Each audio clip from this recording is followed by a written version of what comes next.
UA certificate ఇచ్చారు. 2 గంటల 14 నిమిషాలు length cinema. So first half 1 hour 10 minutes, second half 1 hour ఉంటుంది.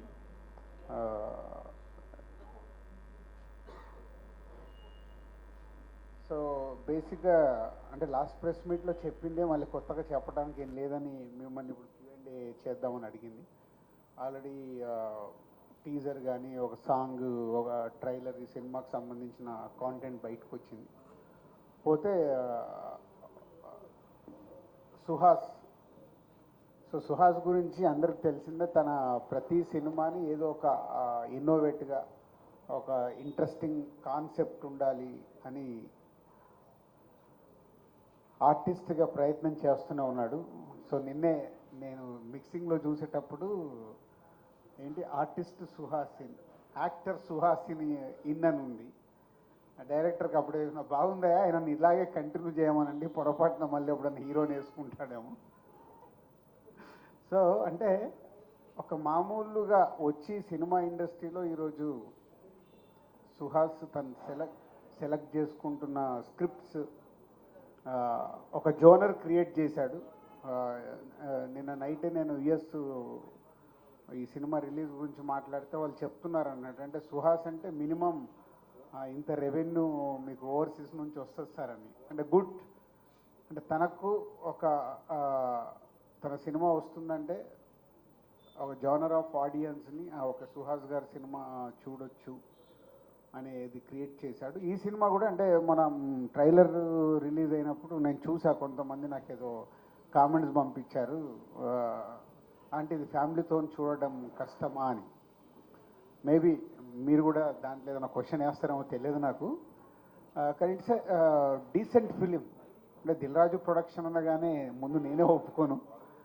పోతే ఈ కాన్సెప్ట్లో ఉన్న నావెల్ డైరెక్టర్, ఈ స్క్రిప్ట్ అనుకున్నప్పటి నుంచి డైరెక్టర్కి నాకు జరిగిన కాన్వర్సేషన్లో కూడా ఫ్యామిలీ ఆడియన్స్ కూడా థియేటర్లో కూర్చొని పిల్లలతో పాటు హెల్దీగా చూసేలాగా ఉండాలి. అంటే కొంచెం ఈ కాంటెంట్ హట్కే, పక్కకెళ్ళి మనం చేస్తున్న ఆడిటోరియంలో సినిమా చూసినప్పుడు ఫ్యామిలీ అందరూ అరే భలే చెప్పారు, బాగా ఎడ్యుకేట్ చేస్తున్నారు ఆడియన్స్ని అనే రేంజ్లో ఉంటుంది.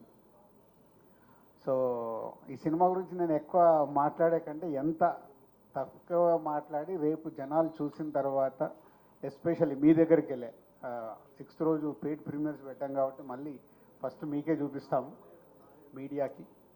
సో మీడియా ద్వారా వచ్చే రెస్పాన్స్ కానీ అలాగే ఆడియన్స్ దగ్గర నుంచి వచ్చే రెస్పాన్స్ గురించి వెయిటింగ్లో ఉన్నా. And new director, last time press మీట్లో చెప్పాను, విజయ్ బేబీ తర్వాత మ్యూజిక్ డైరెక్టర్గా మంచి సాంగ్ మొన్న రిలీజ్ చేశాడు. ఇంకొక సాంగ్ కూడా చాలా బాగుంటుంది, అది రేపు రిలీజ్ చేస్తున్నారు. 4 songs ఉంటాయి. అలాగే అమ్మాయి మలయాళం నుంచైనా తెలుగు నేర్చుకొని ప్రాపర్గా డబ్బింగ్ చెప్పి అంతా చాలా బాగా చేసింది. ఇంకా లాస్ట్కు ఉన్నాడు చూడండి, ఆయన ఎడిటరు, యాక్టర్ అనుకున్నారు, ఎడిటింగ్ రూమ్లో బాగానే యాక్ట్ చేశాడు. So editor. సో ఇలా అందరు కొత్త వాళ్ళు కలిసి చేశారు. సో ఈరోజు హర్షిత్ ఏమో out of town, Ansitha also not available, మళ్ళీ నాకే సరే డ్యూటీ. సో అందుకోసం మైక్ తీసుకున్నాను అంతే. సో Q&Aలో మళ్ళీ మాట్లాడతాను, జస్ట్ ఫ్యూ వర్డ్స్ మీరు మాట్లాడతారు, QA స్టార్ట్ చేస్తారు. నువ్వు మాట్లాడు. ప్రీమియర్ చేస్తున్నారు, చాలా హ్యాపీగా ఉన్నాం, మాకైతే ఏ టెన్షన్స్ లేవు. సో ఎస్ అంతే, సూపర్ హ్యాపీ. అండ్ నాకు లైఫ్లో నేను సూపర్ డైరెక్టర్ మామూలుగా వెయిట్ చేస్తాడు, నేను ఏం చెప్తున్నాను, ఈయన కూడా వెయిట్ చేశాడు. వెయిట్ చేయగానే నాకు ఆర్టిస్ట్ లాగా అనిపించలే, నా ఓవర్సీస్ డిస్ట్రిబ్యూటరు. ఏంటంటే నేను సినిమా చూస్తున్నంటే యాక్టర్గా టెన్షన్ పడుతున్నావా, డిస్ట్రిబ్యూటర్గా అంటే సో డబ్బు పెట్టినప్పుడు ఆ టెన్షన్ ఉంటుంది సుహాస్. అట్లా ఎన్ని సినిమాలకు మేము టెన్షన్ పడితే ఇక్కడ వరకు వచ్చాము. సో డోంట్ వరీ, డబ్బు బాగానే వస్తుంది, నీకు ప్రాఫిట్ కూడా వస్తుంది. అని అన్నారు కదా, లేదా అని అనలేదయ్యా, వాళ్ళకి చాలు. ఇగో రాజుగారే అన్నారు చూడొచ్చా లేదా అని, లేదా అని అనలేదు నేను. ఇదొక family next door kind of cinema అండి. అంటే పొద్దున్నే 7ంటికి లేచి ఫోన్ ఓపెన్ చేస్తే ఒక వాట్సాప్ ఫార్వర్డ్ వస్తుంది కదా, గుడ్ మార్నింగ్ వాట్సాప్ ఫార్వర్డ్, అలాంటి కైండ్ ఆఫ్ ఫిల్మ్ అనమాట. Funny, thought provoking and relatable. చూడండి, సెప్టెంబర్ 7న చూడండి. వాట్సాప్ ఫార్వర్డ్ లాగా ఇంకో 10 మందికి మా సినిమా గురించి చెప్పండి. మూవీ మొత్తం మేము వర్క్ చేస్తున్నంతసేపు అందరూ నవ్వుకుంటూ ఉన్నాం, సినిమా చూస్తున్నంతసేపు చాలా ఎంజాయ్ చేస్తూ చేసాం. యాక్చువల్లీ ఆర్ఆర్ అంతా చాలా బాగా వచ్చింది అండ్ ఇది అందరికీ నచ్చుద్దని చాలా గట్టిగా కోరుకుంటున్నాను. Thank you sir, thank you. Point చాలా సెన్సిటివ్ పాయింట్ తోటి ఈ సబ్జెక్టు స్క్రీన్ చేస్తున్నారు. ఈ ఫస్ట్ కాపీ చూసిన తర్వాతకి మీ కాన్ఫిడెన్స్ లెవెల్స్ ఎందుకో చాలా హై రేంజ్లో ఉన్నట్టు అనిపిస్తుంది మాకు. ఏంటి అంటే 2 పాయింట్స్లో మీరే అడిగారు.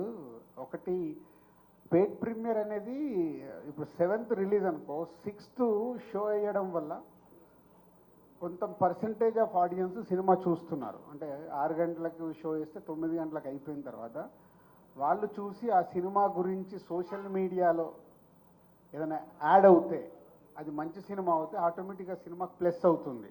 సో ఇది కూడా ఒక ప్రమోషనల్ స్ట్రాటజీయే. బాగలేదనుకో బ్లాస్ట్, ఇంకా 7వ తారీఖు కూడా రాడు. సో ఇది వెయ్యాలా వద్దా అనేది ప్రొడ్యూసర్స్గా మా మీద ఉండే డెసిషన్ ఇది. పోతే చిన్న సినిమాలకి ఇది ఒక మంచి స్ట్రాటజీ. ఎందుకంటే ఈ రోజుల్లో చూస్తున్నాం, అంటే నిజంగా చూడడం కాదు, భయం వేస్తుంది. నాకైతే ఇన్ని సినిమాలు తీసి కొత్త డైరెక్టర్ని ఇంట్రడ్యూస్ చేసిన నాకు, అంటే ఇలాంటి సినిమాలు, ఇలా చిన్న సినిమాలు తీయాలా వద్దా, కరెక్ట్ చేస్తున్నామా లేదా, తీయకుంటే న్యూ టాలెంట్ని ఎలా తీసుకురావాలి, చాలా కన్ఫ్యూజ్ స్టేటస్గా ఉంది. పోతే మొన్న మళ్ళీ కాన్ఫిడెన్స్ వచ్చింది. కమిటీ కుర్రాలు కానివ్వండి, హాయి కానీ 2 సినిమాలు రీసెంట్లీగా అందరు కొత్త వాళ్ళతో తీసిన ఆడడం వల్ల నో అప్ అండ్ డౌన్ అనేది కామన్. ఇవాళకి ప్రేక్షకులు ఒక మంచి సినిమాని తీసుకొస్తే వాళ్ళు చూడటానికి సిద్ధంగా ఉన్నారు. సో కాన్ఫిడెంట్గా అందుకే ఈ సినిమాని 6th పెయిడ్ ప్రీమియర్ వేద్దామని ఫిక్స్ అయ్యాం. ఇక సెకండ్ పాయింట్కి వస్తే, అంటే ఇది కొంచెం ఈ పాయింట్లోనే రిస్క్ ఉంది. సో రిస్క్ తీసినప్పుడు తగిలితే సిక్సర్, లేకుంటే క్యాచ్, 2 ఉంటాయి. సో డైరెక్టర్తో ముందు నుంచి ఈ స్క్రిప్ట్ ఓకే అనుకున్నప్పటి నుంచి ఎన్నో కంప్లీట్ అయిపోయేటప్పుడు బయటకు వచ్చేటప్పుడు ఒక క్వశ్చన్కి ఆన్సర్, ఇవాళ సొసైటీలో ఉండే ఒక మిడిల్ క్లాస్ ఫ్యామిలీలో ఒక కుర్రాడు పిల్లలే వద్దు అనుకునే స్టేజ్లో ఎందుకు ఆలోచిస్తున్నాడు, సొసైటీలో ఏముంది, ఎందుకు వద్దనుకుంటున్నాడు, ఆయనకు యాక్సిడెంటల్గా ఏం జరిగింది, ఏం జరిగితే ఆయన ఏం చేశాడు అనే దానికి దీని మీద రన్ అయ్యే సినిమా. So good sign is a humour, ఫన్తో జరిగే సినిమా. డిస్ట్రిబ్యూటర్ ఫన్తో జరిగే సినిమా కాబట్టి రిస్క్ లేదు.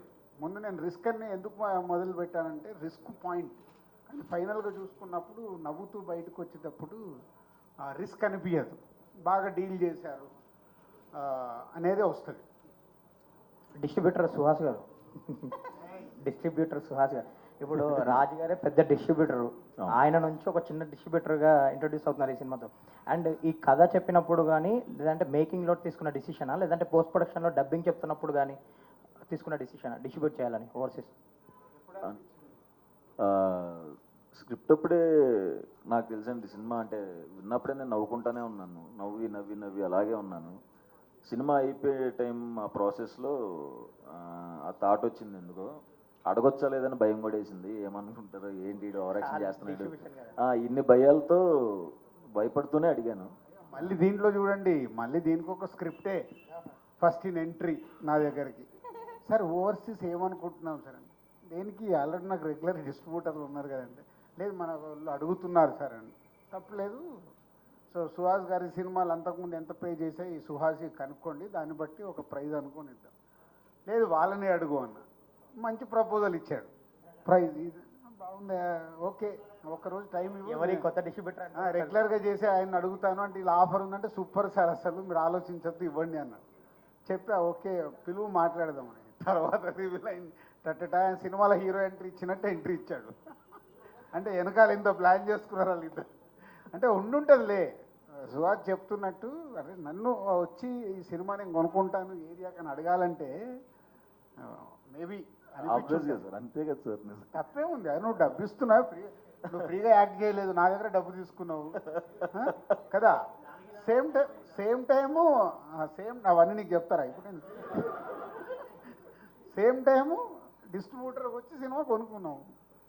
సో ఫస్ట్ డిస్ట్రిబ్యూటర్ కదా అదే అండి, అప్పుడే తీసుకున్నాను. సినిమా అయిపోయిన తర్వాత అడుగుదాం అనిపించింది, లక్కీగా ఆయన ఓకే అన్నారు. So super happy.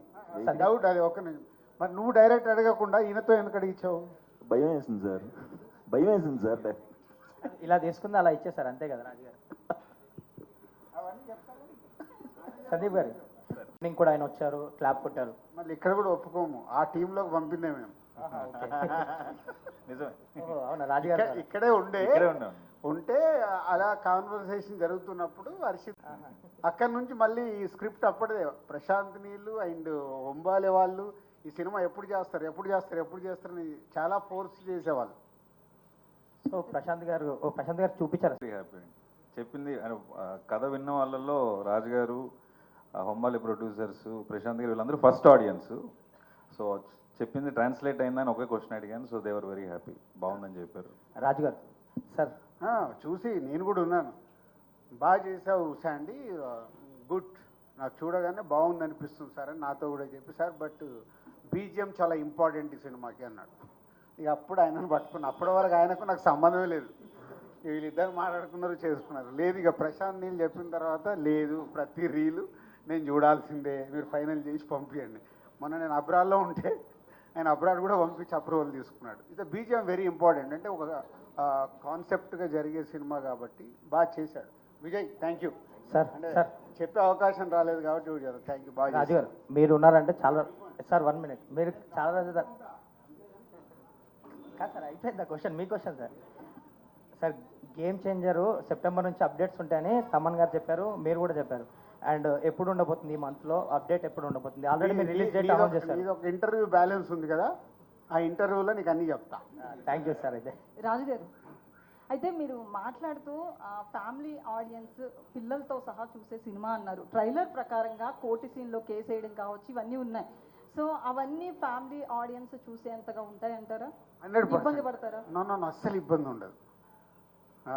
నేను అదే అంటే డైరెక్టర్తో ముందు నుంచి ఈ టాపిక్ వచ్చినప్పుడు దీన్ని ఎలా హ్యాండిల్ చేస్తాము అనేది ఎక్కడ కూడా వల్గర్గా కానీ విజువల్గా కానీ ఎక్కడ 1% కూడా హార్డ్గా ఉండదు, ఫన్నీగా ఉంటుంది. ఆ ఫన్నీ ఉన్నప్పుడు ఎంజాయ్ చేస్తూ ఉంటారు. సో అంటే మీ పర్సనల్ ఎక్స్పీరియన్స్ ఏమన్నా పెట్టారా? జనక అయితే గనక అన్న దాంట్లో ఏమన్నా? ఫైనల్ ఎక్స్పీరియన్స్ ఆయనది, దాని అందరి ఆయన వెనకాల మేము ఆడియన్స్ అయ్యాం, మొత్తం ఆయనదే.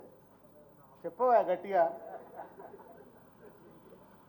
ఈయన ఆల్మోస్ట్ పర్సనల్ లైఫ్లో ఏవైతే ఇన్సిడెంట్స్ ఉన్నాయో అవన్నీ తీసుకొని అందరికీ జరుగుతున్న చుట్టుపక్కల చూసుకొని ఈ స్క్రిప్ట్ రాశాడు. సో చుట్టుపక్కల చూసారా మీ పర్సనల్ ఎక్స్పీరియన్స్? పర్సనల్ లైఫ్ కూడా ఉందండి. మీరు సినిమా చూస్తే అర్థమవుతుంది, మన అందరి లైఫ్లో more than 80% of the events జరిగే ఉంటాయి. వెరీ స్ట్రాంగ్గా నిజాయితీగా చెప్పగలుగుతాను, అందరికీ జరిగే ఉంటుంది ఎక్స్పీరియన్స్ ఫర్ షూర్. అంటే టైటిల్ చాలా డిఫరెంట్గా ఉంది, ఇది ఎవరు పెట్టారని టైటిల్? నేనే పెట్టాను. కొంచెం పలకడానికి ఇబ్బందిగా అనిపించట్లేదా? చాలా మంది టైటిల్ ఏంటి, మీనింగ్ ఏంటి అన్న క్వశ్చన్ నాకు వస్తుంది. జంధ్యాల గారి సినిమాలు ఇన్ఫ్లుయెన్స్ ఉంటుందండి. సో అహనా పెళ్ళంటే అలాంటివన్నీ చూసి ప్రాబ్లీ స్టోరీ కూడా కొంచెం అవుట్ ఆఫ్ ది బాక్స్ కదా, అందుకని ఈ ఐడియా వచ్చిందండి. ఒక టైటిలే కాదు లక్ష్మి గారు, 99% ఈ సినిమా అంతా ఆయనదే. 1% ఎక్కడన్నా ఉంటే నేను ఉంటా, ఇది కొంచెం పక్కకి వెళ్తున్నావు ఆలోచించుకో, ఇక్కడ కొంచెం లెంత్ ఎక్కయింది ఆలోచించుకో, ఈ డైలాగ్ ఏదన్నా చూసుకో, ఈ పాట ఇంకేదన్నా చెయ్యొచ్చా, ఇంత మట్టుగా. కానీ 99% ఆయనదే సినిమా అంతా. అయితే సెన్సార్ ప్రకారం U/A అంటున్నారు ఏంటని మరి? అంటే అదే కదా ఇప్పుడు జరుగుతున్న U/A ఎందుకు ఇస్తారు సెన్సారు? హెవీ బ్లడ్ ఉంటే, ఈ సినిమాలో బ్లడ్ లేదు, ఎక్స్పోజింగ్ లాంటిది ఏదన్నా అలాంటివి ఉంటే U/A ఇస్తారు. దీంట్లో ఉన్న టాపిక్ సెన్సార్ ఆఫీసర్ అది ఏం లేదండి, ఇందులో ఉన్న టాపిక్ వల్ల U/A. 0 కట్, 0 డైలాగు ఏది లేదు, క్లీన్ ఫిలిం. బట్ డిస్కషన్ అలాంటిది కదా, సో డిస్కషన్ దానికోసం U/A ఇచ్చారు. హీరో గారు అంటే మీరు హీరోగా సారీ ఆర్టిస్ట్గా చాలా సినిమాలు వచ్చాయి కదా వాటికి హీరోనే ఆయన టైటిల్ వేసుకున్నాడని నేను టీచ్ చేస్తున్నాను. లాస్ట్ టైం ఇంటర్వ్యూ చేసినప్పుడు కూడా హీరో అనొద్దన్నాడు ఆయన. సినిమాకు ఒకరు ఉంటారుగా హీరో, ఆయన అదే హీరో. అడిగా నేను, కాదండి నేను ఎప్పుడు హీరో అనుకోని అంటున్నాడు ఆయన. చెప్పండి, చాలా ఇబ్బందిగా ఉంది డిస్కషన్. సో అంటే మీరు హీరోగా చాలా భయపడతారా ఒక సినిమా వచ్చినప్పుడు, డిస్ట్రిబ్యూటర్గా ఈ రోజు భయపడుతున్నారా? అసలు భయం ఏం లేదండి. లేదు, ఫేస్ లో టెన్షన్, బేసికల్లీ మీరు టెన్షన్ పడుతున్నట్లే కనిపిస్తారు. స్టేజ్ మీద కూర్చున్నానని టెన్షన్ అండి, సినిమాలో అసలు నో డౌట్ అండి. సినిమా పరంగా కాదు, డిస్ట్రిబ్యూటర్ గా మీరు ఎలా ఫీల్ అవుతున్నారు? చాలా హ్యాపీ ఫీల్ అవుతున్నాను. అంటే ఆయన దగ్గర నుంచి వచ్చినందుకు ఇంకా హ్యాపీ. ఫస్ట్ స్టార్టింగే ఆయన బ్యానర్ వర్క్ చేస్తున్నాడు, అది చాలా హ్యాపీనెస్ ఇచ్చింది, చాలా హై ఇచ్చింది. మీకు పర్సనల్ గా ఎట్లా అనిపించింది సినిమా చూసిన తర్వాత? అంటే ఫ్యామిలీ ఆడియన్స్ ఎక్కువ మీకు. అంటే ఒక్కటేనండి దీనికి ఆన్సర్. నేను ఇప్పుడే స్టార్ట్ అవుతున్నాను, 3-4 సినిమాలు రిలీజ్ అయినాయి. ఈ పొజిషన్లో నేను ఒక డేర్ స్టెప్ వేసి డిస్ట్రిబ్యూషన్ తీసుకున్నాను అంటే అది ఎలా వచ్చింది అనేది ఇంక అదేనండి ఆన్సర్. అంత డేర్ స్టెప్ నేను తీసుకోను కదా అంతే. అయితే చాలా మంది హీరోలు కొంతవరకు సక్సెస్ అయిన తర్వాత, చేతిలో కొంత మనీ వచ్చిన తర్వాత, వాళ్ళ ప్రొడక్షన్ హౌస్లు కావచ్చు, ఇట్లా డిస్ట్రిబ్యూషన్ కావచ్చు, ఏదో ఒకటి స్టార్ట్ చేస్తున్నారు ఇంకా మరింత గ్రో అవ్వడానికి. సో మీకు ఈ థాట్ ఎందుకు వచ్చింది? డబ్బుల కోసమా లేకపోతే సినిమా మీద ఉంది ఇంట్రెస్ట్? డబ్బుల కోసమే అండి. అదేంటండి, రావాలి కదా డబ్బు, కావాలి కదండి డబ్బులు. Sir Raju garu, all the best. Thank you. Raju garu sir, ఈ అలాగే పెద్ద పెద్ద హీరోల దగ్గరికి వెళ్ళింది, ఏ ప్రొడక్షన్ హౌస్కి వెళ్ళలే సార్ నెట్ఫ్లిక్స్లో కొంతకాలం చేద్దాం అనుకున్నారు. లేదు లేదు, ఫస్ట్ కథ మొత్తం తయారైంది ఇక్కడే. ఆయన చెప్పాలి, అంత ధైర్యం లేదు సార్, ఇక్కడే స్టార్ట్ అయ్యామండి. కాదు కాదు, నువ్వు చెప్పు, నేను తర్వాత. చెప్పండి నేను 7 years నుంచి ఇదే సంస్థలో పనిచేస్తున్నాను సార్. సార్. కథ అయితే చాలా చాలా చోట్లకి అయితే తిరిగింది. చాలా మందికి నరేషన్స్ అయినాయి కానీ రాజుగారి అండర్ ఎస్విసి డిఆర్పి అండర్లో నరేషన్స్ అయినాయి.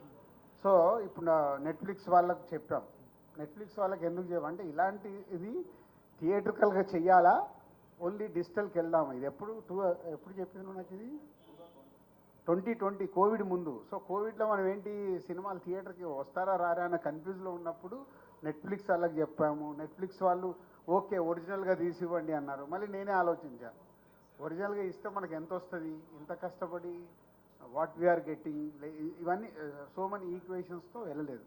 చాలామంది హీరోలు, యువర్ రైట్, 3-4 హీరోలకు చెప్పాము, అందరు బాగుంది కానీ ఇలాంటి చెయ్యాలా వద్దా, చేస్తే ఏంటి అన్నప్పుడు నాకు వచ్చిన థాట్ బలగం తర్వాత నాకు చాలా కాన్ఫిడెన్స్ వచ్చింది.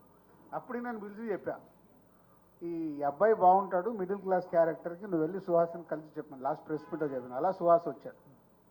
సార్ కథలో చిన్న కాన్ఫ్లిక్ట్ ఉంది, ఒక కంపెనీ మీద కేసు వేయటం ఏదో ఉంటుంది, చిన్న కాన్ఫ్లిక్ట్. మొత్తం తెలుసు, ఇంకా అడుగు, ఎప్పట్లేదు, ఓపెన్. అది కొంచెం రివ్యూలు ఫస్ట్ మార్నింగ్ షో అయిపోయిన తర్వాత, లేదా ప్రీమియర్స్ అయిపోయిన తర్వాత కానీ రివ్యూస్ బయటకు వచ్చిన తర్వాత ఆ కాన్ఫ్లిక్ట్ బయటపడితే మిగతా ఆడియన్స్కి ఎట్లా ఉంటుంది సార్? తెలిస్తే కొంత కథ ఏముండదు, స్పాయిలర్స్ ఏముండదు, ఏముంటుంది. ట్రైలర్లో చెప్పాం కదా, ట్రైలర్లో రివీల్ చేసింది అదే కదా, పిల్లలొద్దు అన్నాడు. సడన్గా వైఫ్ ప్రెగ్నెన్సీ అంది. ప్రెగ్నెన్సీ అన్నాడు, ఎందుకు ప్రెగ్నెన్సీ అయింది అనుకున్నాడు. ఏదైతే ఉందో ఈ కంపెనీ మీద కేసు అన్నాడు, కేసు వేసాడు. కథలో ట్రైలర్లో క్లియర్గా చెప్పేసాం, కథ ఏం దాచిపెట్టలే. కానీ ఏం జరుగుద్ది, దాన్ని ఎలా హ్యూమరస్గా ఏం జరుగుద్ది అంటే మళ్ళీ సీరియస్గా హ్యాండిల్ చేయలేదు, ఎలా నవ్విస్తూ సినిమా రన్ చేయాలి. అందుకు వెన్నెల కిషోర్ని బాగా వాడుకున్నాడు. వెన్నెల కిషోర్ ఇది అడ్వకేట్, ఫ్రెండ్ అడ్వకేట్, ఇక నవ్విస్తూ ఉంటాడు. ఆయనకు లాజిక్లు తెలియవు, ఏం తెలియవు. చాలామంది మనోళ్ళు లాజిక్గా మాట్లాడే వాళ్ళకి నెక్స్ట్ వెన్నెల కిషోర్ క్యారెక్టర్ని ఇచ్చేయచ్చు. లాజిక్లు తెలియవు, ఏం తెలియవు, నవ్విస్తూనే ఉంటాడు. అట్లా. సందీప్ గారు, అరే అరే హ్యాపీ బర్త్డే. మా స్టార్ హీరో గారికి నీ ద్వారా చెప్తున్నాం. చేశారు, pan India high budget films పనిచేశారు. ఈ సినిమానే మీ మొదటి సినిమాగా డైరెక్షన్లో అనుకోవడానికి కారణం ఏంటండి? బాగా బేసిక్గా నాకు ఇష్టమైన కథలు ఇవే సార్. అన్నీ ఫ్యామిలీకి, మిడిల్ క్లాస్ ఫ్యామిలీలో జరిగిన అంశాలు తీసుకొని కథ చెప్పాలి, కొంచెం హ్యూమరస్గా చెప్పాలి. మనకి జంధ్యాల గారు, మన రాజు హిరానీ గారు లాంటి రైటింగ్ అంటే నాకు బాగా ఇష్టం సార్. సో నా taste of films as a story teller ఇలాంటివే ఉంటాయి సార్. పెద్ద సినిమాలు నాకు అంత కమర్షియల్ సినిమాలు చేయడం రాదు. నా టేస్ట్ ఆఫ్ సినిమా ఇది. రాయటం అయితే ఏదైనా రాస్తాను, కానీ డైరెక్టర్గా ఏ కథలు చేస్తారంటే ఇది నా ఫేవరెట్ జానరా సార్. అంటే ప్రతి వాళ్ళకి పెళ్ళైన వాళ్ళకి మాతృోత్సవం పితృోత్సవం అంటే చాలా ఇంట్రెస్ట్ ఉంటుంది, ఇది ఉంటుంది. కానీ ఇక్కడ ఉన్న మీ character, main character, hero character ఏదైతే ఉందో అది వద్దు అన్నట్టు వెళ్తుంది. ఈ ఇన్స్పిరేషన్ అంటే ఎక్కడి నుంచి తీసుకొచ్చుకున్నారు ఈ పాయింట్ని? మన డైలీ లైఫే సార్. ఇవాళ మైండ్ సెట్ తీసుకుంటే ఇప్పుడు నాకు కూతురు ఉంది, ఈ కోవిడ్ అప్పుడే పుట్టింది. సో నా కజిన్స్ కానీ ఫ్రెండ్స్ కానీ ఇప్పుడు మన దగ్గర ఇక్కడ కూర్చున్న వాళ్ళందరూ కూడా ఒక కిడ్ ప్లాన్ చేస్తున్నప్పుడు ఎంత డిస్కషన్స్ వెళ్తాయి వైఫ్తో, ఫైనాన్షియల్ మార్కులు పడ్డాయి, లక్ష్మి తల ఊపింది. ప్రొఫెషన్ అన్నీ చూస్తారు. ఏంది ప్రతిదీ మీకు thought of having a child is 1 crore. ఇవాళ మనమే ఎగ్జాజరేట్ చేయట్లేదు. అది కూడా మన ఇప్పుడు హైదరాబాద్ లాంటి సిటీలో టైర్ 3 టాప్ లెవెల్ ఇంకా ఎక్కువ. టైర్ 3 రేంజ్లో చూస్తే అంత ఖర్చు ఉందండి. సో దాన్ని క్యారెక్టర్ని ఇలా తీసుకున్న వాడికి అలా జరిగితే షాక్ కదా. సో అక్కడి నుంచి వాడు ఏ యాక్టివిటీ ఏ స్టెప్ తీసుకున్నాడు, దానివల్ల ఎలాంటి హ్యూమర్ క్రియేట్ అయింది, సొసైటీ ఎలా రియాక్ట్ అయింది, రిలేషన్షిప్ ఏంటి, ఫ్యామిలీస్ ఏంటి. సో మనందరం మాట్లాడుకున్నట్టే ఉంటుంది సార్. అది మటుకు చాలా ధైర్యంగా చెప్పగలుగుతాను. హ్యాపీగా అందరు కూర్చొని చూడొచ్చు. All the best sir. Example ఇక రివీల్ చేసేద్దాం, ఊరికి ఏంది దాచిపెట్టుకోడు. ఎగ్జాంపుల్ అంటే దాంట్లో ఏం చేసినా అన్నీ ప్రతి ఒక్కరు పర్సనల్ లైఫ్లో టచ్ అవుతాయి. అలా నేను సినిమా చూస్తున్నప్పుడు, స్క్రిప్ట్ చూస్తున్నప్పుడు, హన్సిత చిన్నగా ఉన్నప్పుడు ఒక ప్రైవేట్ స్కూల్లో ఇంటర్వ్యూకి పేరెంట్స్ ఇంటర్వ్యూ, మనకి ఇంగ్లీష్ రాదా. అప్పుడు నేను చెప్పేది, అప్పుడు అనిపించింది అరే వాళ్ళు చదువుకునేటానికి మాకెందుకురా ఇంటర్వ్యూలో సీన్ పెట్టాడు. వాళ్ళు కదా చదువుకోవాల్సింది, మేము ఎందుకు వేస్తున్నాం కాన్వెంట్ స్కూల్లో, వాళ్ళు ప్రయోజకులు కావాలని వాళ్ళ గురించి చూడాలిగా. మమ్మల్ని చూసి మీరు కరెక్ట్గా లేరని సీట్ ఇవ్వమంటే ఏంటి? ఇలాంటి పాయింట్ హ్యాండిల్ చేసి అనుభవించండి ప్రతి ఒక్కరికి ఇట్లా. అంటే మనం ఏదో మనం కరెక్ట్గా లేమనుకో, పిల్లల్ని ప్రయోజకుల్ని చేయాలి, అన్ని రకాలుగా మనకు లేని వాళ్ళకి ఇవ్వాలనేది మన కోరిక, ప్రతి పేరెంట్స్కి ఉండేది. అదే హీరో క్యారెక్టరైజేషన్. నాకు లేని ఇప్పుడు నేను పిల్లల్ని కని వాళ్ళకి నేను ఇవ్వలేనప్పుడు ఇప్పుడు వాళ్ళని ఎందుకు, నేను హ్యాపీగా లేను. బెస్ట్ ఇవ్వాలనుకుంటాం కదా సార్. యాజ్ పేరెంట్స్ మీకు పిల్లలు ఉంటే మనం బెస్ట్ ఇద్దాం అనుకుంటాం కదా. అలా ఇద్దాం అనుకున్న వాడికి ప్రెజెంట్ మన అనుకున్న స్కూల్ కాకుండా ఇంకో స్కూల్లో జాయిన్ చేస్తాం. నేనే వేరేలా దాకా ఎందుకు, నా లైఫ్లో సెంటాన్స్లో వేయాలి అన్సిత్ అనేది నా ఫీలింగ్. నాకు సెంటాన్స్లో సీట్ రాలే, పోతారో ఐఎమ్ నార్మల్. ప్రతి ఒక్కరు లైఫ్లో అది ఉన్నట్టే. నాకు ఆ రోజు ఆకాశం అంతా కూడా నచ్చడానికి నాకు మెయిన్ రీజన్ అదే. అంటే సో మెనీ, ఒక ఫాదర్ అండ్ డాటర్ ఎమోషన్ ఆ సినిమాలు ఎలా అయితే కనెక్ట్ అయ్యారో ఈ కథలో అంత మంచి ఇంట్రెస్టింగ్ పాయింట్స్ ఉన్నాయి విత్ హ్యూమర్. నవ్విస్తూ బాగా చెప్పాడు. రాజు గారు, మీకు ఒక క్వశ్చన్ అండి. అంటే మీరు కెరియర్ డిస్ట్రిబ్యూటర్గానే స్టార్ట్ చేశారు, పాన్ ఇండియా ప్రొడ్యూసర్ అయ్యారు, పెద్ద పెద్ద సినిమాలు చేస్తున్నా డిస్ట్రిబ్యూషన్ కంటిన్యూ చేశారు. కానీ గత 2 సంవత్సరాల నుంచి కొంచెం డిస్ట్రిబ్యూషన్లో స్లో అయ్యింది. మొన్నే కొట్టాక సరిపోతారు. కానీ గత 2 సంవత్సరాల నుంచి 1-2 సంస్థలే బాగా ఎక్కువగా అగ్రెసివ్గా వెళ్తున్నారు, మీరు కొంచెం స్లోగా వెళ్తున్నారు. ఆ బిజినెస్ ఏమైనా చేంజ్ అయిందా ఆఫ్టర్ కరోనా డిస్ట్రిబ్యూషన్ సైడ్? ఏం లేదు, దేనికైనా నా స్ట్రాటజీ ఎలా ఉంటే ఆచితూచి అడుగు వేసి కొట్టాలి. తెందుల్కర్ ఫార్ములా మనది. లూజ్ బాల్ పడ్డప్పుడు కొడితే బాల్ సిక్సర్ వెళ్తుంది. సో అప్పటి వరకు వెయిట్ చేయాలి కదా, వెయిట్ చేస్తున్నా. ఎప్పటికి ఉండేది ఇక్కడే డిస్ట్రిబ్యూషను, ప్రొడక్షను, మాకున్న ఎక్స్పీరియన్స్కి అన్నీ ఇక్కడే ఉంటాయి. సో రైట్ సినిమాలు పట్టుకోవడమే డిస్ట్రిబ్యూషన్గా. ఇప్పుడు సుహాసి సినిమాని పట్టుకున్నట్టు. నో, అంటే నిన్న సుహాసిని చూస్తే నాకు అదే ఆనందం వేసింది. నేను డిస్ట్రిబ్యూటర్గా ఉన్నప్పుడు అక్కడ ఫైనల్ మిక్సింగ్ జరుగుతుంటే అక్కడే తిరిగేవాడిని, నేను వెళ్ళిపోయి ఒక్కొక్క రీల్ చూస్తుండేవాడిని. రవికిషోర్ గారి సినిమాలన్నీ మేము చేసేటప్పుడు ఆయన తీసుకెళ్ళిపోయి చూపిస్తుండేవాడు. అలా జడ్జ్మెంట్ తెచ్చుకున్నాను. అంటే అక్కడ చూస్తున్నప్పుడు ఈ రీల్ వర్కౌట్ అయింది, మళ్ళీ చూసి థియేటర్కి వెళ్ళి చూసేవాడిని, అక్కడ అనిపించింది ఇక్కడ ఆడియన్స్ ఎలా. సో డిస్ట్రిబ్యూషన్ అనేది అలాంటిది, చాలా జాగ్రత్తగా రైట్ సినిమాని పట్టుకోవడమే డిస్ట్రిబ్యూటర్ పని. సార్ దిల్ రాజు గారు, సార్ అయిపోయిందా? అయిపోయింది. సుహాస్ సార్, ప్రొడక్షన్ హౌస్ ఏమైనా ప్లాన్స్ ఉన్నాయా, లేదా యాక్టింగ్ మీద కాన్సన్ట్రేట్ చేద్దాం అనుకుంటున్నారా? యాక్టింగే చేస్తానండి. ఒకవేళ ఇట్లాంటి ఏమన్నా అప్పుడప్పుడు నాకు కాన్ఫిడెన్స్ ఉన్నప్పుడు ఇలాంటి ఎప్పుడైనా ఓవర్సీస్ తీసుకున్నాను అంతే, వేరే ప్లాన్స్ ఏం లేవండి యాక్టర్గా. సార్ రాజు గారు, ఈరోజు చాలా ఎనర్జీగా ఉన్నారు సార్. ఎనర్జీ ఒకటే గెటప్ బాగుంది సార్. మీ ఎనర్జీ చూస్తుంటే మీ సినిమా పెద్ద హిట్ అయిందని అనుకుంటున్నాను సార్. సక్సెస్ మీట్ లాగా ఉంది ఇది, ప్రెస్ మీట్లా సెన్సార్ సర్టిఫికేట్ లాగా లేదు సార్. మీ స్టోరీ డైరెక్టర్ గారు మీకు చెప్తున్నప్పుడు సుహాస్ని సెలెక్ట్ చేసుకోవాలన్న థాట్ అంటే మీకు ఏదైతే ఉందో ముందు, అంటే నేను చెప్పాను కదా, సుహాస్ అనుకోలేదు ఈ కథలో. చాలామంది నాకు ఎప్పుడు ఎలా ఉంటుందంటే ఎకానమీ, ఒక మంచి సినిమా తీయాలి, ఈ సినిమా ద్వారా ఎక్కువ డబ్బులు రావాలి, ఎలా వస్తుందని నా బ్రెయిన్ పనిచేస్తుంది. అలా అనుకుంటూ 2-3 హీరోలకు కథ నరేట్ చేసి చాలా రోజులు ట్రావెల్ అయ్యాడు. హీరోలు అందరికీ నచ్చింది, కానీ వాళ్ళకి ఇది ఒకటే కన్ఫ్యూజ్, అంటే ఇలాంటిది చేస్తే ఎలాంటి రియాక్షన్ ఉంటుంది అనేది హీరోలు 100% ఎస్కి రాలేదు. బట్ చాలా రోజులు హోల్డ్ చేసేవాళ్ళు. కథ విన్న తర్వాత బాగుంది, చెప్తాను. అలా అయిపోయిన తర్వాత ఒక స్టేజ్లో ఇంకా ఈ హీరోలు చేయనప్పుడు ఎందుకులే అని కొన్ని రోజులు పాజ్ ఇచ్చాం. పాజ్ ఇచ్చినప్పుడే ప్రశాంత్ నీళ్ళు కానీ అంబాలే వాళ్ళు కానీ మాకు ఇచ్చేయండి, మేము కన్నడలో తీస్తామనేవాళ్ళు. యాక్చువల్ అప్పుడు అనుకున్నాం ఇది కన్నడలో తెలుగు 2 ప్యారలల్గా తీద్దామని అంబాలి వాళ్ళతో కలిపి. కాలేదు, కొన్ని రోజులు పక్కన పెడితే బలగం రిలీజ్ తర్వాత నాకు సడన్గా సుహాస్ ఒక సినిమా రిలీజ్ అయింది, రైటర్ పద్మభూషణ్. అది చూసా, నచ్చి ఇమీడియట్గా సందీప్కి కాల్ చేసి, వెంకీ అట్టూరు పెళ్ళిలో చెప్పాను ఇది ఓకే, అది నచ్చింది నాకు. ఇమీడియట్లీ సందీప్కి చెప్పా, బలగం లాగా కాన్సెప్ట్ సినిమా లాగా వెళ్ళిపో, ఈ అబ్బాయిని కరెక్ట్ ఉంటే ఇమీడియట్లీ నెక్స్ట్ డే రావడము తినడం ఆయన ఓకే చెప్పడం అలా ఫాస్ట్ అయింది. సార్ ఓటీటీలో ఎన్ని రోజులకు రావచ్చు సార్ సినిమా? ఓటీటీ ఒక ఇష్యూ ఉంది కదా sir. After 1 month. Okay, thank you sir. Hello sir. Sir ఇప్పుడు జనకైతే గనక అన్నారు కదా, అంటే ఒక పిల్లలు పూట ఉండాలి, ఎంత సెటిల్ అవ్వాలని ఈ సినిమాలో చూపించారు. అదే ఒక పెళ్ళి కావాలంటే ఎంత సెటిల్ అవ్వాలి, ఎంత బాధ్యతగా ఉండాలంటే ఏం చెప్తారు సార్? మళ్ళీ నువ్వు ఒక 10 ఏళ్ళు వెనకకెళ్ళి పెళ్ళి జరగకంటే ముందు నీకు ఏమేమి వచ్చినాయి ఒక స్క్రిప్ట్ చెప్తే చేసేద్దాం. వాళ్ళు రాస్తే మేము తీయడానికి రెడీ. Okay sir. నీ దగ్గర ఉన్నాయి ఐడియాస్? లేదు సార్, అంటే మీ తాలూకు సజెషన్ తీసుకున్నాను. అంటే ఇప్పుడు ఎంత సెటిల్ అవ్వాలి, ఎంత బాధ్యతగా ఉండాలి పెళ్ళి చేసుకోవాలి? పెళ్ళి అనేది ఇంకా పెద్ద బాధ్యత. అంటే ఒకరు మన లైఫ్లోకి వస్తున్నప్పుడు చాలా రెస్పాన్సిబిలిటీస్ ఉంటాయి. దాంతోపాటు ఇది ఎక్స్టెండెడ్. పెళ్ళైన తర్వాత ఇవి ఆటోమేటిక్ ప్రతి ఒక్క వైఫ్ అండ్ హస్బెండ్కి జరగాల్సింది.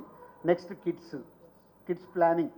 ఇంతకుముందు అంటే ప్లానింగ్ ఏం లేదు, ఇప్పుడేమో ప్లానింగ్. అదే ట్రైలర్లు వేసినది ఒక డాడ్ వేసి, అప్పుడు అంతమందిని ఎలాగనే వాళ్ళంటే అలా బామ్మ అంటది కదా అలా నానమ్మ. అప్పుడు మాకు పెద్ద పని ఉండేది కాదంటే, అప్పుడు క్యాలిక్యులేషన్స్ లేవు. ఇప్పుడు లైఫ్లో ఏది చేయాలన్నా క్యాలిక్యులేషన్ ఏ స్టేజ్కి వెళ్ళింది అంటే, ప్రెగ్నెన్సీ ఉండి డెలివరీ అంటే కూడా డెలివరీకి కూడా ముహూర్తము అవన్నీ చూసుకొని డెలివరీ చేపిస్తున్నారు. అంటే దేనికి సాధారణంగా జరగట్లా, టెక్నికల్గా జరుగుతున్నాయి. సో మారిపోయింది. సో అవన్నీ జాగ్రత్తగా హ్యాండిల్ చేశాడు. యాక్చువల్గా ఆన్సర్స్ కూడా వస్తాయి సార్. పెళ్లి కాని వాళ్ళు కూడా ఖచ్చితంగా చూడాల్సిన సినిమా. సో 3వ సినిమానా? సారీ సుహాస్ లాంటి ఆర్టిస్ట్ పక్కన చేస్తున్నప్పుడు ఖచ్చితంగా పోటీ ఉంటుంది. ఏ మాత్రం పర్ఫార్మెన్స్ డల్ అయినా కూడా ఇబ్బంది. సో ఎట్లా అనిపించింది తనతో చేస్తున్నప్పుడు? సో యాక్చువల్లీ హ్యాపీగా ఫీల్ అవుతున్నానండి. ఎందుకంటే నాకు okay 3 movies I have done, but I'm a beginner. So తనతో వర్క్ చేయనప్పుడు నాకు చాలా హ్యాపీగా ఫీల్ అయింది. ఎందుకంటే like he's very dedicated person, hard working. చాలా సపోర్ట్ చేశాను నాకు. ద డే 1 till now కూడా చాలా సపోర్ట్ చేశాను. హ్యాపీ అండి. రాజు గారు, కంటిన్యూగా పడుతున్న బట్ బయట అయితే క్లైమేట్ మారేలా కనిపించట్లేదు. మారిపోద్ది. అంటే నిజంగా అంటే ఇప్పుడు సరిపోదా శనివారము పడుతున్న వర్షాలకి కలెక్షన్స్ అబ్నార్మల్గా పడిపోవాలి మా ఎక్స్పీరియన్స్లో. కానీ ఎక్స్ట్రాడినరీగా హోల్డ్ అయ్యాయి. వర్షం తగ్గితే థియేటర్స్ ఫుల్ అవుతున్నాయి. బయట వర్షం పడట్లేదు, కంఫర్టబుల్గా వెళ్ళిపోవచ్చు అంటే థియేటర్స్ ఫుల్ అవుతున్నాయి. థర్స్డే కంటే ఫ్రైడే రోజు న్యాచురల్గా తగ్గింది. సాటర్డే మళ్ళీ డే 1 లాగుంది, సండే మళ్ళీ డే 1 లాగుంది. ఈరోజు కూడా మ్యాట్నీస్ ఏపీలో ఆల్ థియేటర్స్ ఫుల్స్. అక్కడ వర్షాలు కొంచెం సెటిల్ అవ్వగానే గబ్బర్ సింగ్ ఎఫెక్ట్ ఏమన్నా ఉందండి మీ సినిమా మీద?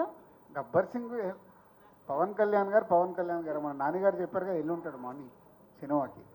ఓకే సార్, అందరూ ఓటీటీ ఎఫెక్ట్ చాలా థియరిటికల్గా ఎఫెక్ట్ పడింది అంటున్నారు. బట్ ఓవర్సీస్లో తెలుగు సినిమా మార్కెట్ కూడా పెరిగింది, మన సినిమాలను ఎక్కువ మంది చూస్తున్నారు అనేది ఒక ప్రచారం జరుగుతుంది. ఇప్పుడు రాబోయే బిగ్ సినిమాలకి ఓవర్సీస్ మార్కెట్ అనేది చాలా క్రూషియల్గా ఉండబోతుంది అంటున్నారు. ఎగ్జాక్ట్గా ఎట్లా ఉంది సార్ సినారియో? అద్భుతం అండి, అదే నేను చెప్పేది. ఇది everything is a cycle. OTT అనేది ఓటీటీలో సినిమాలు వస్తున్నాయి అనడం వల్ల ఆడియన్స్ థియేటర్కి రావడం న్యాచురల్గా పర్సంటేజ్ ఆఫ్ ఆడియన్స్ తగ్గింది. మరి తగ్గితే ఇది ప్రపంచవ్యాప్తంగా తగ్గాలి కదా. ఓవర్సీస్లో ఎందుకు చూస్తున్నారు అంటే ఓవర్సీస్లో ఆ వీకెండ్స్ ఏదైతే ఉందో ఎంటర్టైన్మెంట్ కావాలి. ఇవాళ సరిపోదా శనివారం ఆల్మోస్ట్ ఈ రోజుకి 2 మిలియన్ కంప్లీట్ అవుతుంది ఓవర్సీస్లో సండే. అంటే వాళ్ళని ఇప్పుడు నైట్ కదా వాళ్ళకి సండే, ఈ రోజుకి 2 మిలియన్ కంప్లీట్ అవుతుంది. అంటే ఎక్స్ట్రాడినరీ రెవెన్యూ. నాని గారికి 2.1 అని అన్నారు దసరా, అది రేపు ఎల్లుండో క్రాస్ అయిపోతుంది. సో ఆ రేంజ్లో రెవెన్యూస్ ఉన్నాయి. ఇక్కడ కూడా నేను ఇందాక చెప్పింది అదే, చిన్న సినిమాలైనా హాయ్ కానీ కమిటీ కుర్రాలు కానీ ఆడి రెవెన్యూ జనరేట్ చేస్తున్నాయి. కానీ డిఫరెన్స్ ఎక్కడ? వావ్, ఇప్పుడు కొత్త బంగారు లోకం మేము చేస్తే ఆ రోజు వావ్ నంబర్స్, మాకు ఆ భయం లేదు, 100 రోజులు ఆడాయి. అది మార్పు వచ్చింది. సో అంటే ఎక్స్ట్రాడినరీ చిన్న సినిమా ఎక్స్ట్రాడినరీగా వచ్చినప్పుడు ఆ వావ్ రెవెన్యూ చూస్తాం. లేకుంటే బాగుంది గుడ్ 10 కోట్ల గ్రాస్ చేసింది. ఇప్పుడు ప్రేమలు మోర్ దెన్ 10 crores గ్రాస్ చేసింది. మన హాయ్ నాన్న 8 to 9 crores. ఇవే అంటే 20 కోట్ల గ్రాసు 30 కోట్ల గ్రాసు మిస్ అయిపోయాం. ఆ ఎఫెక్ట్ ఉంది. అలాగని అస్సలకి ఆడకుండా పోతాయి అనేది లేదు, ఆడుతాయి, ధైర్యంగానే సినిమాలు చేయొచ్చు. అంటే బిగ్ సినిమాలకి మ్యాక్సిమం 50% ఆఫ్ షేర్ ఓవర్సీస్ నుంచే రావచ్చు ఇక నుంచి అంటున్నారు. మన దగ్గర ఎక్స్ట్రాడినరీ కదా, మనం కల్కి చూడలేదా? కల్కి చూసాం కదా. Nizam AP Telangana extraordinary revenue create చేసింది, top 2 grosser. So extraordinary revenue వచ్చింది కదా, అదేం లేదు దానికే. రష్యా కానీ జపాన్ కానీ ఈ మార్కెట్ మనకి పెరిగింది అంటున్నారు. ఇండివిజువల్గా పెరిగింది, కొంచెమే పెరిగింది, ఇంకా not up to the mark. రేపు పెరిగితే ఇప్పుడు గ్లోబల్ రెవెన్యూ అయిందనుకో అప్పుడు మారిపోతుంది. ఇంకా గ్లోబల్ రెవెన్యూకు రీచ్ అవ్వలేదు మనం. డైరెక్టర్ గారు, ఇది చాలా కాంప్లికేటెడ్ స్టోరీ కదా. ఇందులో సినిమాటిక్ లిబర్టీ ఎంతవరకు తీసుకున్నారు, లాజిక్స్ ఎంతవరకు ఉంటాయి ఇందులో? లాజికలీ ప్రతి పాయింట్ ఉంటుందండి. ముందు కాంప్లికేటెడ్ స్టోరీ ఏం కాదు, మనకందరికి జరిగేదే. లాజికలీ ఏ క్వశ్చన్స్ మనకి మైండ్లో తడతాయో ప్రతి క్వశ్చన్కి ఆన్సర్ ఉంటుందండి ఫర్ షూర్. అంటే ఇప్పుడు అతను తండ్రి కాకూడదని అనుకుంటాడు కదా, ప్రెగ్నెంట్ అని తెలిసిన తర్వాత అబార్షన్ చేయించవచ్చు కదా. మీరు సినిమా చూసిన తర్వాత నన్ను ఇదే క్వశ్చన్ అడిగింది. What ever question you think of ఖచ్చితంగా సినిమాలో ఉంది, దానికి ఆన్సర్ కూడా ఇస్తాం, ప్రాపర్ ఆన్సర్ ఇస్తాం. ఓకే, విషయాలు విజయ్ గారు. హాయ్ సార్, విజయ్ బుల్ కానీ అనిపిస్తుందా, లేకపోతే ఎన్ని సాంగ్స్ ఉన్నాయి మొత్తం? దీంట్లో 4 songs ఉన్నాయి సార్. దీంట్లో కథతో ట్రావెల్ అయ్యే సాంగ్స్ ఉన్నాయి సార్ అన్నీ. అవి సినిమాతో చూస్తే ఇంకా బాగుంటాయి. అండ్ సినిమా రిలీజ్ అయిన తర్వాత కూడా ఇంకా పెద్ద హిట్ అవుతాయి సాంగ్స్. ఇందాక ఎవరు నువ్వు అడిగావా? సరిపోదా శనివారం ఈరోజు ఎక్కుంది మ్యాట్నీస్. అంటే జనాలు ఇవాళ మండే 5వ రోజు, మొత్తం హాలిడే లేదుగా. అదే ఓన్లీ స్కూల్స్ హాలిడే అయినా అంటే 5th డే. సో మంచి సినిమా వస్తే వాళ్ళకు వర్షాలు లేదు, సైక్లోన్ లేదు, చూడటానికి రెడీగా ఉన్నట్టే కదా. గుడ్ ఫిలిం ఈరోజు అయిపోయింది. ఈ రోజుకి నైజాం బ్రేక్ ఆన్. ఏరి లక్ష్మణ, మేమే వాళ్ళ క్వశ్చన్స్ ఊరికే మీరే. సో మీరు రా మధు. అంటే ఇప్పుడు ఒక జనకాయిత సినిమా ఒక డిఫరెంట్ కాన్సెప్ట్లో వస్తున్న సినిమా, మీరు ఆల్రెడీ టీజర్ ట్రైలర్ చూశారు. అసలు టీజర్ ట్రైలర్ పైన మీ ఫీడ్బ్యాక్ ఏంటి? అంటే డింకీ అనే ఒక కాన్సెప్ట్ ఉంటుందండి. అంటే డ్యూయల్ ఇన్కమ్ నో కిడ్స్ అనే ఒక కాన్సెప్ట్ ఉంది మన దగ్గర. ఎస్, అంటే ఆ కాన్సెప్ట్ కొంచెం మాకు టచ్ చేశారు అనిపించింది. బట్ ఇది మిడిల్ క్లాస్ వైపు నుంచి మీరు తీశారు, బాగా అంటే ఇంట్రెస్టింగ్గా అనిపించింది సార్ మాకైతే. రిలీజ్ అవుతున్న సినిమాల్లో రాజుగారి సినిమా ఫస్ట్ చూద్దాం అన్నట్టు అనిపించింది సార్. Finishing touch. ఎప్పుడు మీరే అడిగి మమ్మల్ని బుక్ చేస్తే మేము చేద్దాం. ట్రైలర్ అయితే చాలా బాగుందండి, చూస్తే నిజం అనిపించింది. ఎందుకంటే ఇప్పుడున్న జనరేషన్ అంతా కూడా పెళ్ళి ఎప్పుడు చేసుకోవాలి, పిల్లల్ని ఎప్పుడు కనాలి, ఇలానే ఉన్నారు. కానీ అనుకోకుండా పిల్లలు పుట్టినప్పుడు సఫర్ అవుతున్న పేరెంట్స్ని చూసాం. ఎందుకంటే తక్కువ జీతాలు ఉంటాయి. ఆ ఎఫెక్ట్ అనేది చాలా మంది, అంటే నేను పర్సనల్గా మీడియా లైఫ్లో చాలా మందిని చూశాను. సో జెన్యూన్ కాన్సెప్ట్ అది వరకు. అమ్మాయి అదే మా సినిమా కాదమ్మా, అనుకున్న కన్నా కూడా సేమ్ కాస్ట్లే మారవు కదా. అనుకున్న కన్నా సేమ్ ఇష్యూసే ఉంటాయి. సో రెండు చూస్తారు దీంట్లో. సో ఇద్దరు పిల్లల్ని కనాలనే కాన్సెప్ట్ కూడా వదిలేసి 1 కిట్కి వచ్చేసారు. అవునా? ఇద్దరికి స్కూల్ ఫీజులు కట్టాలి. ఈవెన్ నేనే ఎగ్జాంపుల్ అండి, నేను ఒక్కనే పాప, నాకు రెండోది అవసరం లేదనిపించింది. ఇప్పుడు ఇద్దరికి ఫీజులు కట్టి డే కేర్లో పెట్టి డే కేర్లో మళ్ళీ వాళ్ళకి 10,000 ఇవన్నీ లెక్కలు వేసుకున్నా నాకు వద్దు అనిపించింది. సో కాన్సెప్ట్ అయితే జెన్యూన్. సార్ బాగుంది. నా పర్సనల్ ఎక్స్పీరియన్స్లో కూడా నేను కూడా ఫేస్ చేశానండి. బేగంపేట గీతాంజలి స్కూల్లో మా బాబుని వేయడం కోసం ఓన్ హౌస్ ఉంటేనే సీట్ ఇస్తా ఉన్నారు. సో నేను తర్వాత మళ్ళీ అపార్ట్మెంట్ కొనుక్కొని అందులోనే జాయిన్ చేశాను మా అబ్బాయిని, కష్టపడ్డా. Very good. మా వాడికి డబ్బులు వచ్చేసాయి. మా మీడియాలో తక్కువ డబ్బులు వచ్చేసాయి అంటున్నాడు. మీడియాలో తక్కువ జీతాలు ఉంటాయి, అన్ఎక్స్పెక్టెడ్ యాక్సిడెంటల్గా ఇందులోకి వచ్చి ఉంటాం. కానీ ఇంటి దగ్గర అక్కడ మళ్ళీ ప్రాపర్టీ తీసుకుని ఇక్కడ ఇచ్చేసి చదివించడం పిల్లల కోసం చేశాం. సో నాట్ మీడియా అండి. ఇప్పుడు నా దగ్గర ఆఫీస్లో పర్మనెంట్ స్టాఫ్ ఒక 10-12 మంది ఉన్నారు. వాళ్ళు ఆల్మోస్ట్ 10-12 ఇయర్స్ నుంచి పనిచేస్తున్నారు మా దగ్గర. వాళ్ళకు వచ్చే శాలరీస్ వాళ్ళ పిల్లలకి అయ్యేటి అన్నీ. అందుకే మేము చాలా మట్టికి ఎడ్యుకేషన్ కోసం కూడా సపరేట్గా మా స్టాఫ్ అందరు డబ్బులు అడుగుతుంటే ఇస్తూ, మేము అన్నీ చూసి వచ్చాం కాబట్టి ఇస్తూ ఉంటాం. సో అది very important. So almost connect అవుతున్నారు. Very happy. సో మంచి సినిమానే తీసాము. సో మీరు చూసిన తర్వాత మీకు నచ్చితే మీరే ఈ సినిమాని బలగంలాగా పైకి లేపండి. Thank you.